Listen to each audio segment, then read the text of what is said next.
Good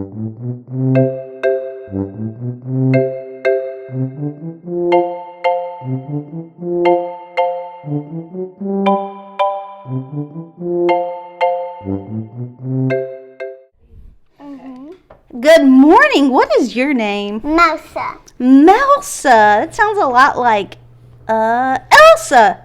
Yeah, are you named after Elsa? Yes. Well, I have a question for you, Melsa. Okay? Have you ever gone and eaten all of the cheese out of the refrigerator? Yes. You have? Yeah, and when May came, she gave me a big hug. She did? You didn't get in trouble for eating all the cheese? Nuh-uh. No. Well, today's story is about a young man who spent all his dad's money.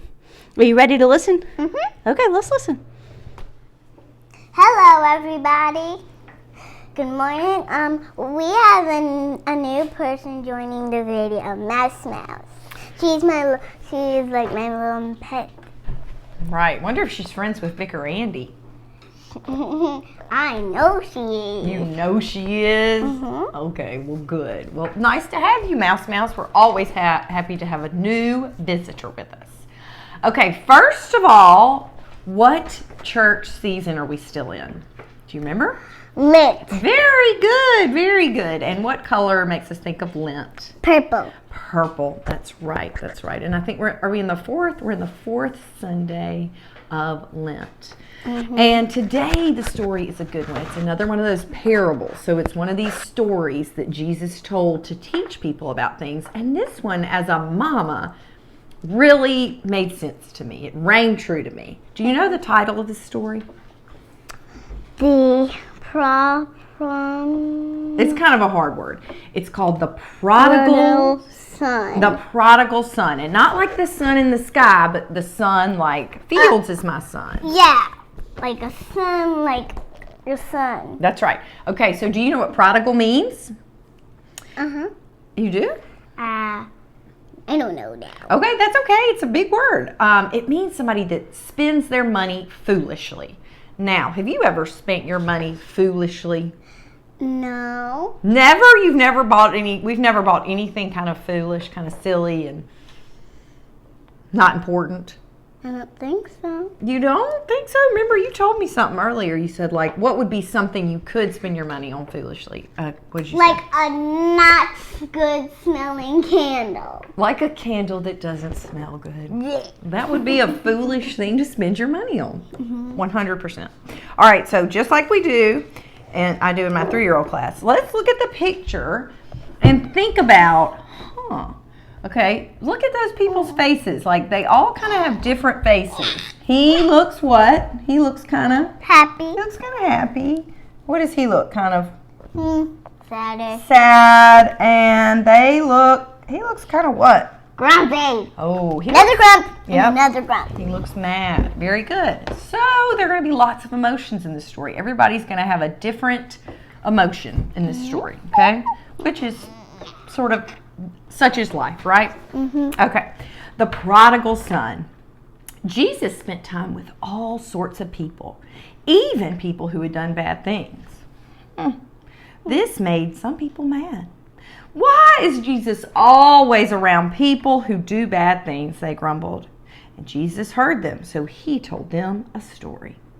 A man had 2 sons. The younger son, who was a bit wild and crazy. Do we have a younger son? Do I have a younger son that's a bit wild and crazy? Yes, which is my brother. That's right.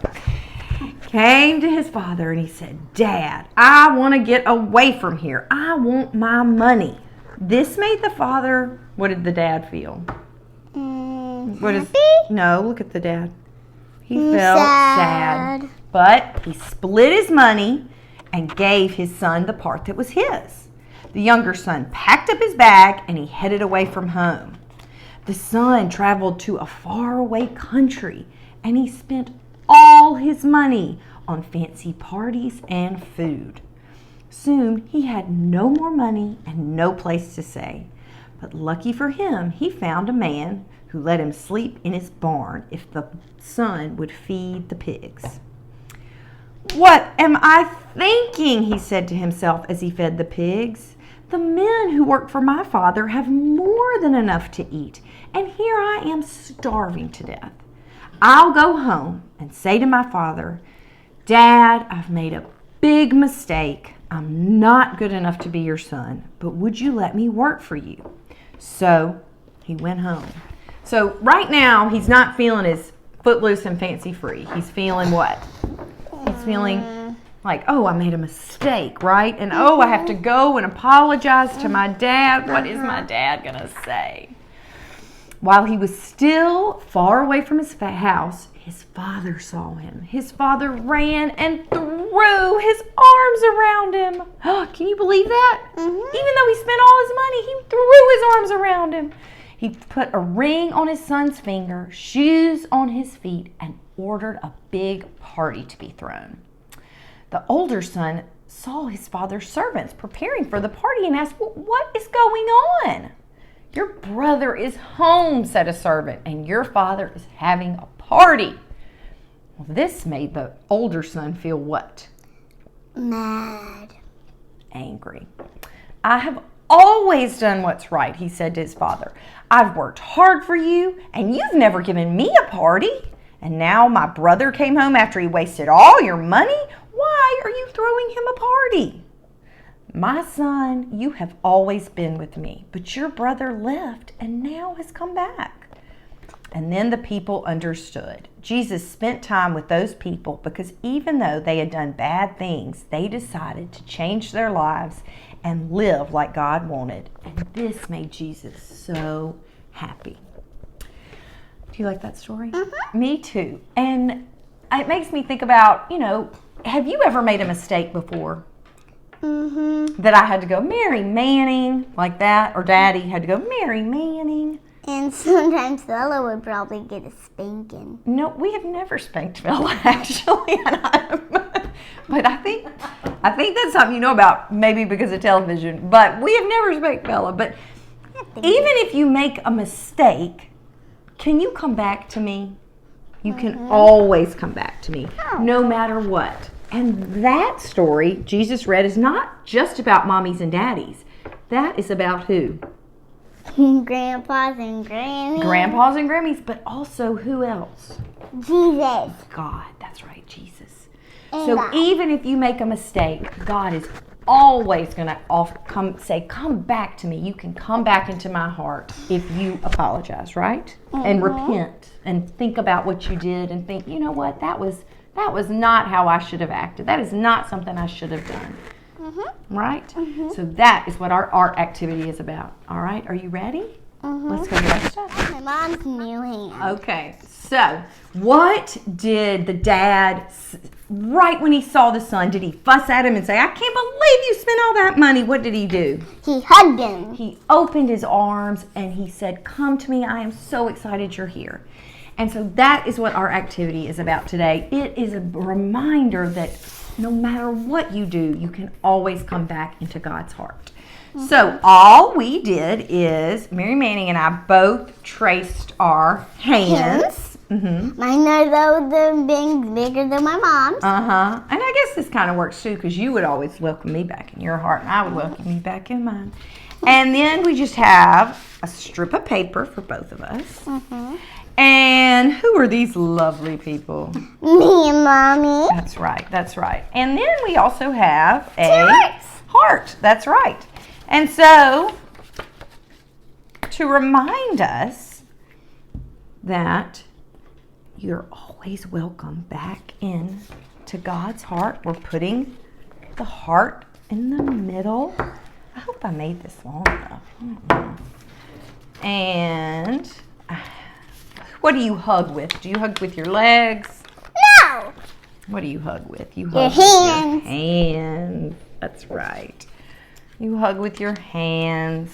So a hand on either side. Can I have the glue? Oh yes, sorry.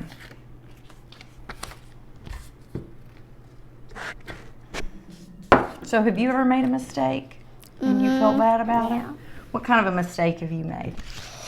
Well, I made mistakes of cutting my doll's hair. Yeah, and cutting your hair right. Did I forgive you? Yes. Yes, and I always will. And I always will. So, if it was a little longer, I feel like it won't quite, but if it's a little longer, but you can take it and you can remember that, oh, go around your picture though. You got to go around your picture. God will always welcome you back into his heart. So always remember that, boys and girls, and we will see y'all next time, right? Bye-bye. Bye-bye. You know who I often wonder about in that story? What? The older brother. Yeah, me too. Are you an older sister?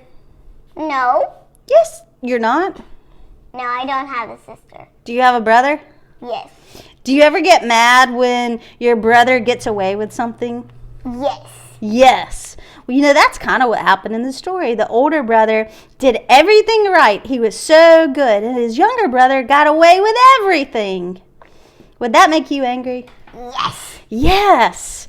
And God says we have to forgive. Isn't that hard? Mm-hmm. Yeah, it is hard. We actually don't know if the older brother forgave him or not.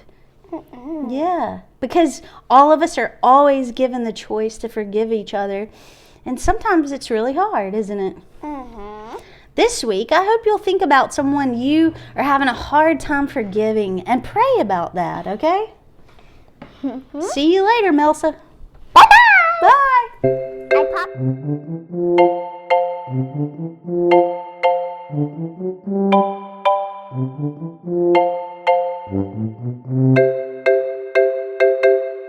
Thank you.